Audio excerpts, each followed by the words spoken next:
Now, you'd think, with religion being so important and all, and with religious things getting written down now, that it would be really, really important to make sure that lots of people could read the religious information and the religious messages. But no. Reading was really uncommon for a long time. So we're now talking about, maybe like a couple of thousand years ago, up until a few hundred years ago, where writing was really, really important, but not many people could read.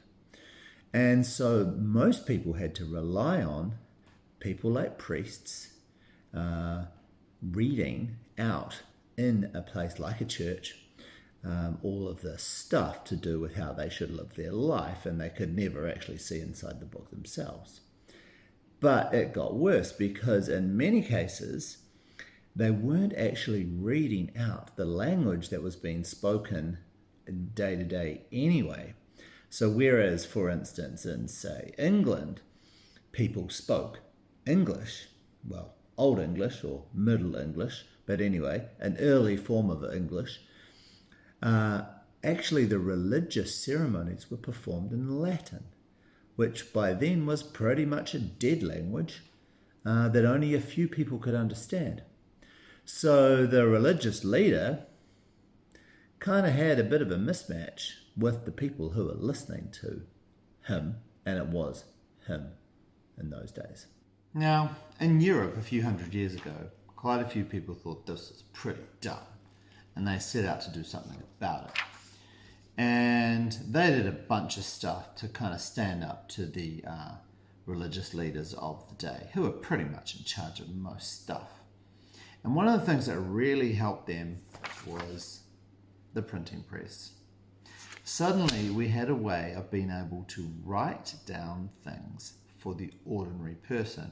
It started off pretty slowly at first, but it became a very important way for ordinary people to learn to read and then have something to read and be able to actually understand what these religious texts were actually saying. So for the first time, people could actually see something like the Bible or the Quran or other religious texts. So it was pretty important.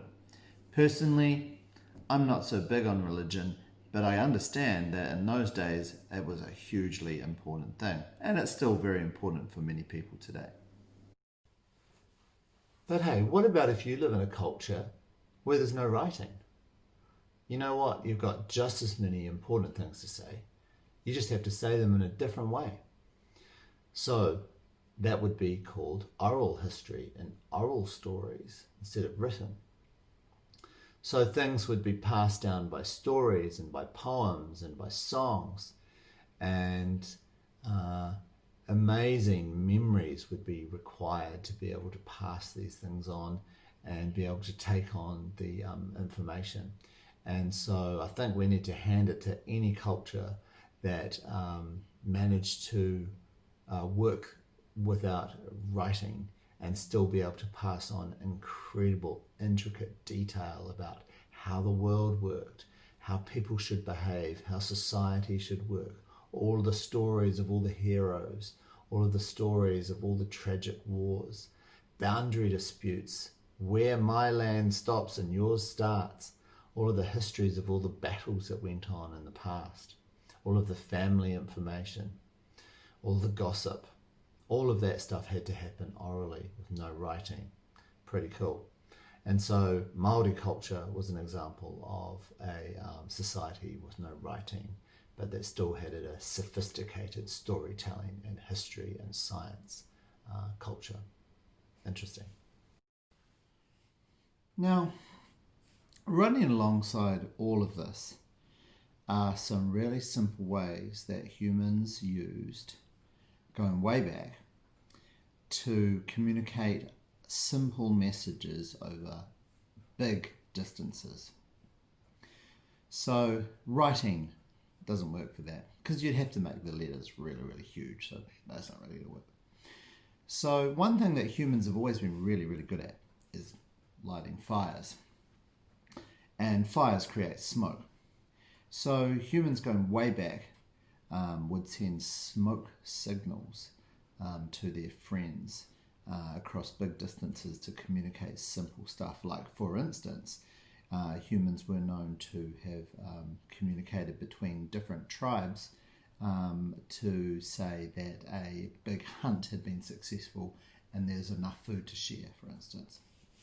Now, if we think about China, going back around about 3,000 years, there's evidence that they would communicate along the Great Wall of China with smoke signals to indicate that an invasion was happening or something like that.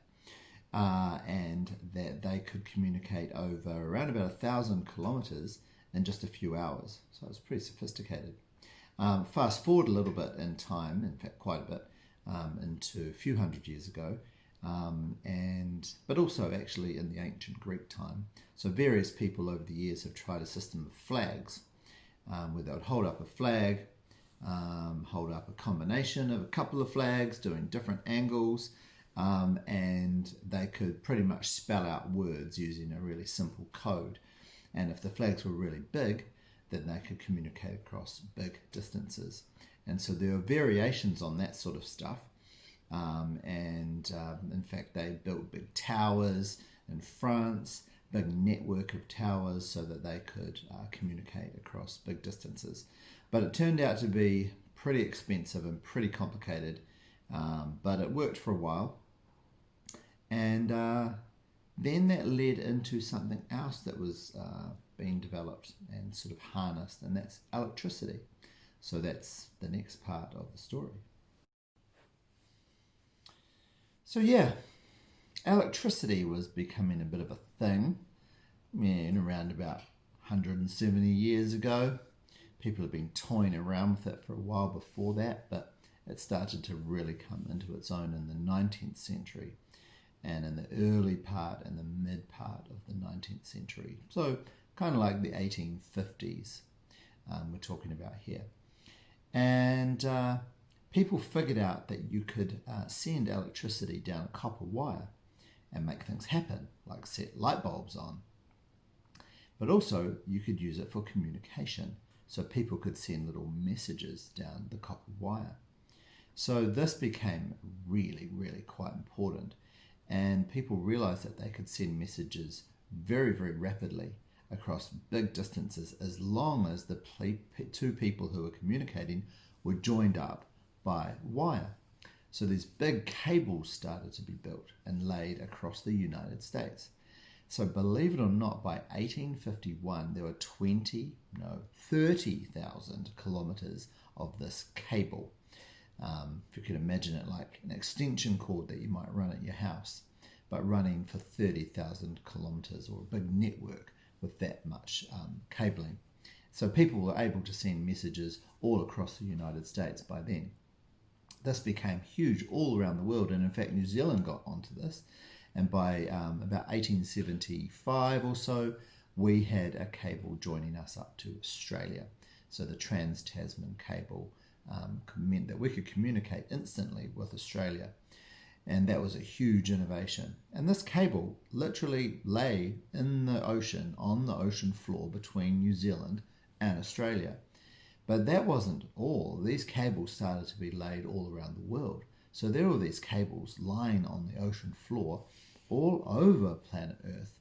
Millions of kilometers of this thick cable that would carry messages between countries. That's all they were there for. They weren't carrying electricity to power anything. They could only send these little messages. But it changed things forever. That was the telegraph. And really, we are still using that system. So the internet runs by these cables as well. So if the cable to New Zealand were cut off, it's called the Southern Cross cable, I believe, there would be no internet in New Zealand. It does not come through the air. It comes through a cable. Admittedly, it can also come through the air from a satellite, but that's very uncommon. And when you have your cell phone, that connects through the air, but to a cell tower, and that cell tower then goes into the cable. So you can't get very far away from the cable before you start losing internet. So yeah, these cables were hugely important. I think that's all I will say about communication now. I'll let you get on with looking at the document, looking at the links, thinking about what you're going to do. And hopefully you found some stuff in here interesting about communication. It's made you think a little bit.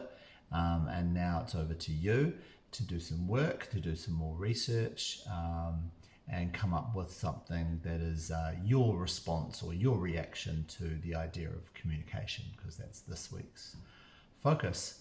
And I will see you during the morning and on Thursday, and we may or we may not have a Zoom meeting. That might just be small groups meeting or meeting me one-on-one. Be really interested to see what you are thinking about, what you come up with, and what work you're going to do. So hope you've enjoyed that, and I'll see you later.